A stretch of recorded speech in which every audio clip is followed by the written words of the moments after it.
नमस्कार साथियों, आज हम जानेंगे वैदिक साहित्य, उपनिषद, ऋग्वेद, सामवेद, यजुर्वेद, उत्तर वैदिक काल और अथर्ववेद। वैदिक साहित्य। वैदिक साहित्य क्या है? उपनिषद और वेदांत। लिखने का क्रम क्या है? वेद, ब्राह्मण, आरण्यक और उपनिषद। इनकी कुल संख्या कितनी है? उपनिषद की 108। मुख्य उपनिषद कितने हैं? 13। सिर्फ गद्य कितने हैं? 4। पद कितने हैं? गद्य कितने हैं? 2। और सिर्फ पद कितने? अनली वेरा कितने हैं? 104 नहीं, बल्कि ये कितने रहेंगे? 102।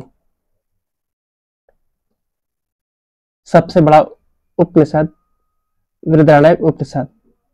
याज्ञवल्क्य की गार्गी संवाद या मैत्रेय या कात्यायनी, तमसोमा ज्योतिर्गमय और ओम शब्द इसी उपनिषद से लिया गया है। सबसे छोटा उपनिषद मांडुक्य उपनिषद।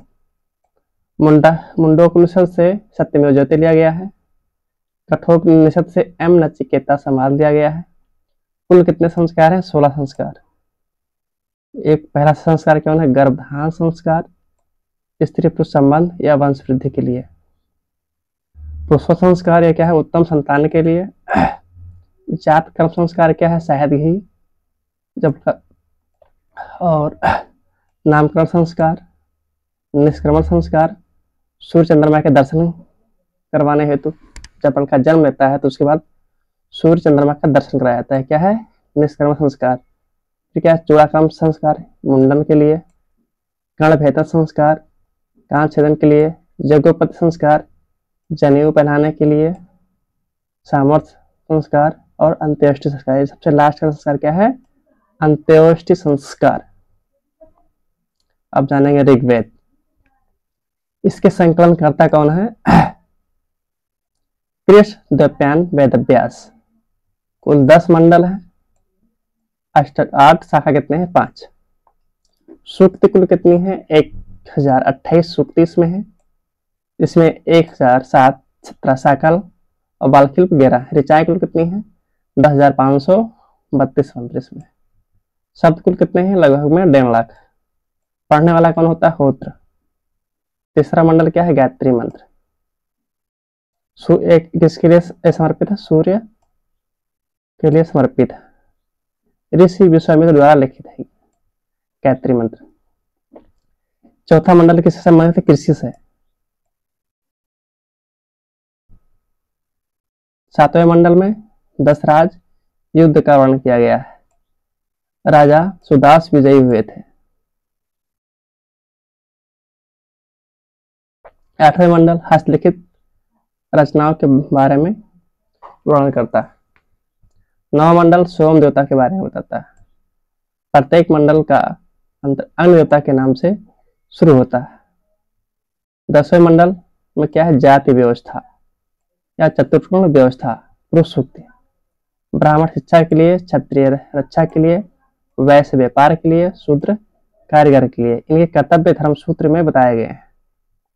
प्रथम बार वर्ण का उल्लेख पुरुष सूक्त में मिलता है। मूर्धन्य समाज का वर्ण मिलता है। ऋग्वेद के उपवेद आयुर्वेद, सुश्रुत के अनुसार आयुर्वेद अथर्ववेद का उपवेद है। ऋग्वेद की रचना पूर्व वैदिक काल में हुई थी। खोज लोहा तंबाकू ज्ञान नहीं था उसमें। ऋग्वेद में पिता शब्द 355 बार, गंगा शब्द 1 बार, कृषि शब्द 33 बार, आर्य शब्द 33 बार और विथत शब्द 122 बार प्रयोग किया गया है। अब आता है उत्तर वैदिक काल। उत्तर वैदिक काल में वेद त्रयी की रचना की गई। ऋग्वेद, सामवेद और यजुर्वेद। सामवेद, इससे सामवेद को संगीत का जनक है, फादर ऑफ म्यूजिक।